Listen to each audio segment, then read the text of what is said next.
From the first moment of contact, the natives were a source of the deepest wonder to the Europeans. When James Cook and his men sailed into Botany Bay, they were astonished that most of the Aborigines they saw sitting on the shore or fishing in the shallows from frail bark canoes seemed hardly to notice them. They scarce lifted their eyes from their employment, as Joseph Banks recorded.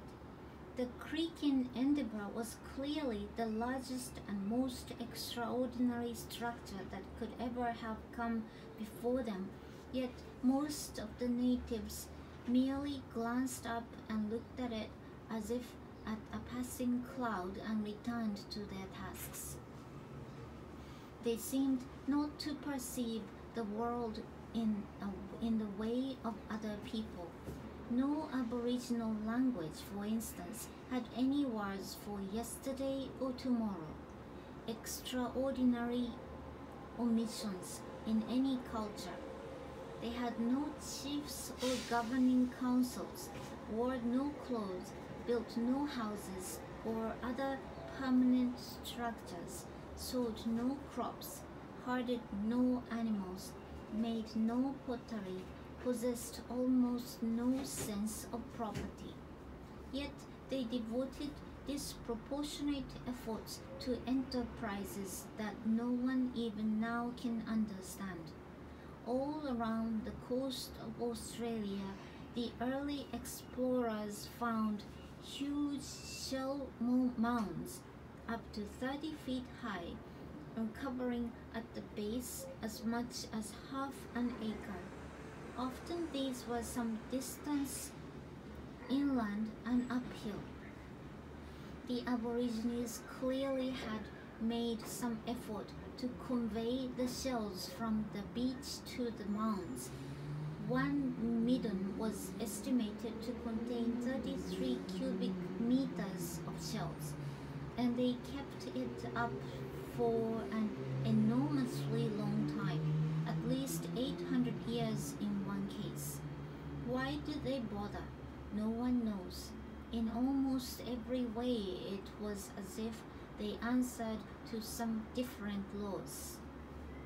A few Europeans, Watkin Tench and James Cook notably, viewed the Aborigines sympathetically.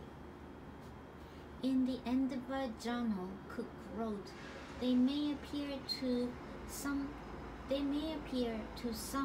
to be the most wretched people on earth, but in reality they are far happier than we Europeans. They live in a tranquility which is not disturbed by the inequality of condition. The earth and the sea of their own accord furnish them with all things necessary for life. They seem to set no value upon anything we gave them, nor would they ever part with anything of their own. Elsewhere, he added with a touch of poignancy, all they seemed to want for us to be gone. Unfortunately, few others were so enlightened. For most Europeans, the Aborigines were simply something that was in the way, one of the natural hazards, as the scientist and natural historian Tim Flannery has described it. It helped to regard them as essentially subhuman, a view that persisted well into the 20th century. As recently as the early 1960s, as John Pilger notes, Queensland schools were using a textbook that likened Aborigines to feral jungle creatures. When they weren't subhuman, they were simply inconsequential. In the same period, a professor, Stephen Roberts, produced a fat and scholarly tome entitled A History of Australian Land Settlement, which managed to survey the entire period of European occupation and displacement without mentioning the Aborigines once. Such was the marginalization of the native peoples, and that until 1967 the federal government did not even include them in national census, did not, in other words, count them as people. Largely for these reasons, no one knows how many Aborigines were in Australia when Britons first settled there. The best estimates suggest that at the beginning of occupation, the Aboriginal population was about 300,000, though possibly as high as 1 million. What is certain is that in the first century of settlement, those numbers fell catastrophically. By the end of the 19th century, the number of Aborigines was probably no more than 50,000 or 60,000. Most of this decline, it must be said, was inadvertent. Aborigines had almost no resistance to European diseases. Smallpox, pleurisy, syphilis, even chickenpox, and the milder forms of influenza often cut swaths through the native populations. But where Aborigines remained, they were sometimes treated in the most heartless and wanton manner. In Taming the Great Southland, William J. Lyons details examples of the most appalling cruelty by settlers towards the natives, of Aborigines butchered for dog food, of an Aboriginal woman forced to watch her husband killed, then made to wear his decapitated head around her neck, of another chased up a tree and tormented from below with rifle shots. Every time a bullet hit, Lyons reports, she pulled leaves off the tree and thrust them into her wounds, till at last she fell lifeless to the ground. What is perhaps most shocking is how casually so much of this was done, and at all levels of society. In an 1839 history of Tasmania, written by a visitor named Melville, the author relates how he went out one day with a respectable young gentleman to hunt kangaroos. As they rounded a bend, a young gentleman spied a form crouched in hiding behind a fallen tree. Stepping over to investigate and finding it only to be a native, the appalled Melville wrote, "The gentleman lifted the muzzle to the native's breast and shot him dead on the spot." Such behavior was virtually never treated as a crime. Indeed, was sometimes officially countenanced. In 1805, the acting judge advocate for New South Wales, the most senior judicial figure in the land, declared that Aborigines had not the discipline or mental capacity for courtroom proceedings.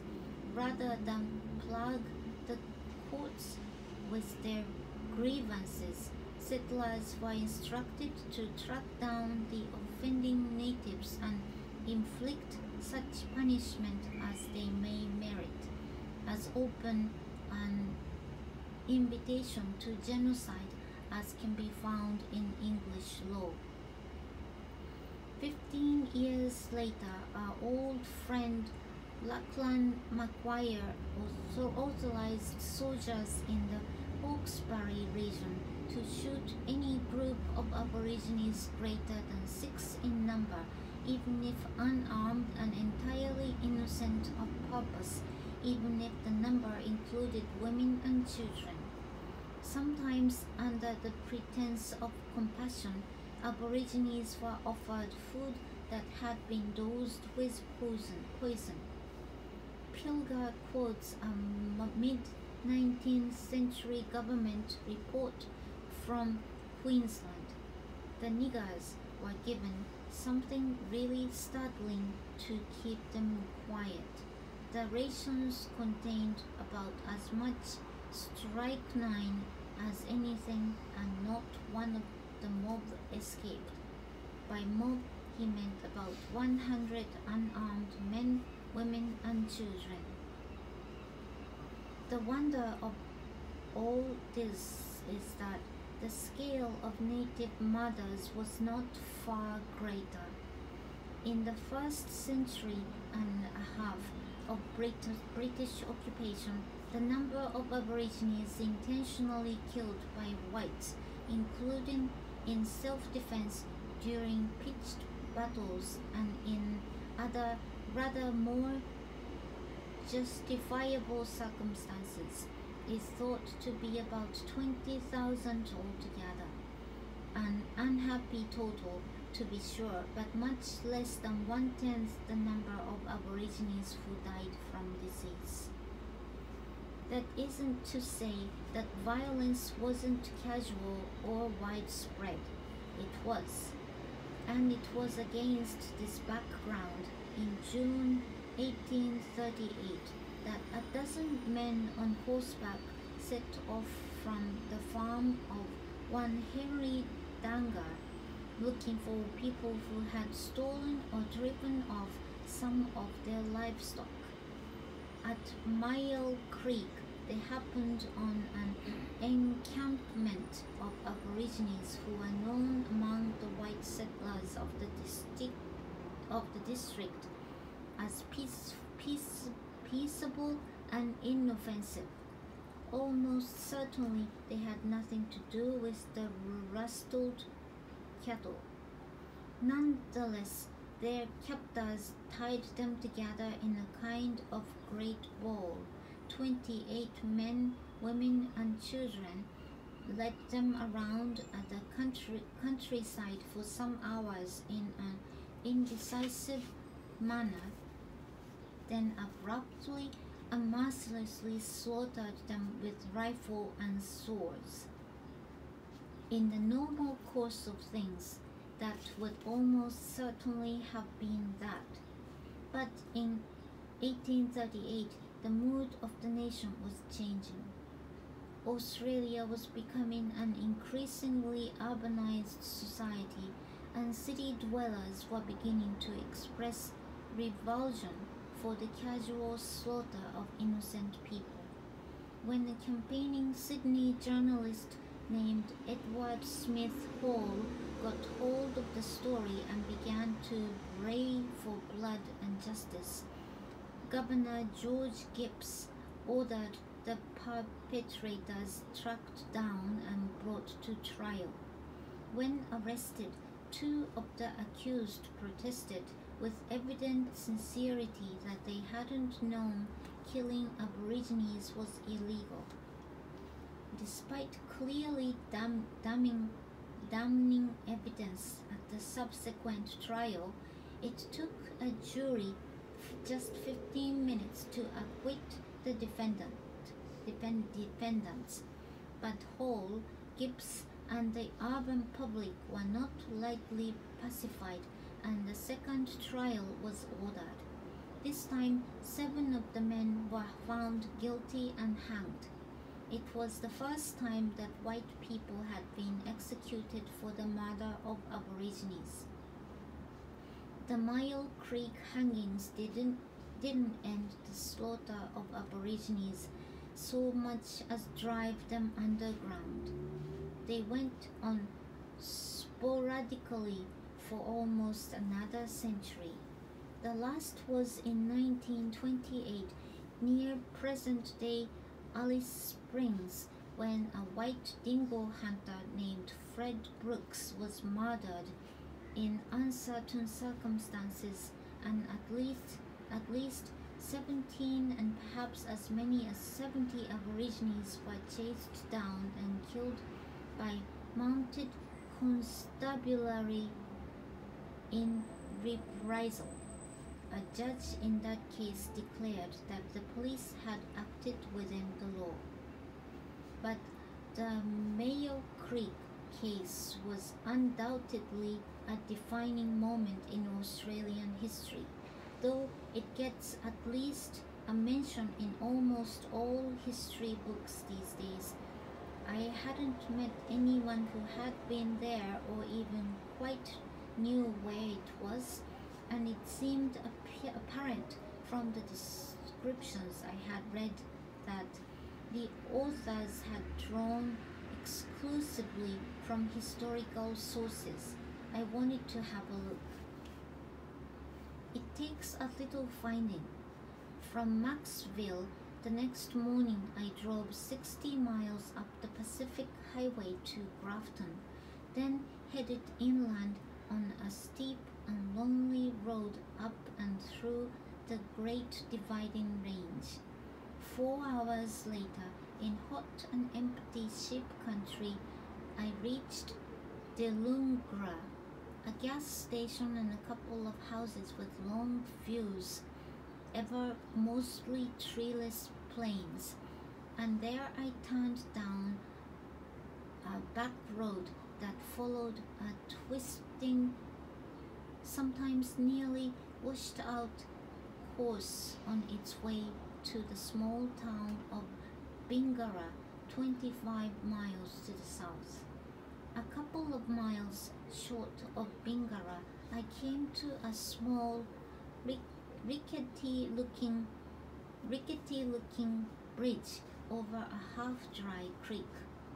A little sign announced it as Mayo Creek. I pulled the car into the shade of a river gum, and got out to have a look. There was no memorial, no historical plaque, nothing at all to indicate that here, or at least somewhere in the immediate vicinity, was where one of the most infamous events in Australian history took place. To one side of the bridge was forlorn rest area with a pair of broken picnic tables and a good deal of shattered bottles in the stubby grass around the edge. In the sunny middle distance, perhaps a mile away, stood a large farmhouse surrounded by fields of unusually verdant crops. In the other direction, and much closer, an overgrown track led to a white building. I walked along it to see what it was. A sign announced it as the Mayo Creek Memorial Hall. It wasn't much of a monument to a terrible slaughter, but at least it was something. Then, on a wall of the building, I noticed a hand-painted sign and discovered that it had nothing to do with the slaughter. It was the memorial for the dead of 2 world wars. I drove on the last couple of miles into Bingara, population 1363, a hot and listless village with a dozing main street. It looked like a place that had once known prosperity, but most of the storefronts now were either empty or taken up with government enterprises. A health clinic, an employment advice center, a tourist information office, police station, something called a senior citizens rest center. An old and improbably large movie house still announced itself as the Roxy, but clearly had been shut for years. In the tourist information center, I was received by a pleasant-looking middle-aged woman who bobbed to her feet at the sight of the customer. I asked her if they had any information about the massacre, and she gave me a crestfallen look. I'm afraid I don't know much about that, she said. Really? I said, surprised. The place was full of leaflets and books. Well, it was a long time ago. I believe the children study about it in school, but I'm afraid it's not something visitors ask about very often. How often? Just while out of interest. Oh, she said, and clasped her chin as if that was a real poser. She turned to a colleague who was just emerging from the back room. Mary, when was the last time someone asked about Mile Creek? Oh, said the colleague, equally stumped. I couldn't say. No, wait, there was a man who asked about it maybe 2 months ago. I remember now. He had a little goatee. Looked a bit like Rolf Harris. I can't remember the last time before that. Most visitors want to go fossicking, the First Lady explained. Fossicking is to hunt for precious minerals. What do they find? I asked. Oh, lots. Gold, diamonds, sapphires. This used to be a big mining area. But you have nothing at all on the massacre? I'm afraid not. She seemed genuinely regretful. I tell you, who can help you is Paulette Smith at the Advocate. That's a local paper, added the colleague. She knows all about the massacre. She did some kind of study on it for college. If anybody can help you, Paulette can.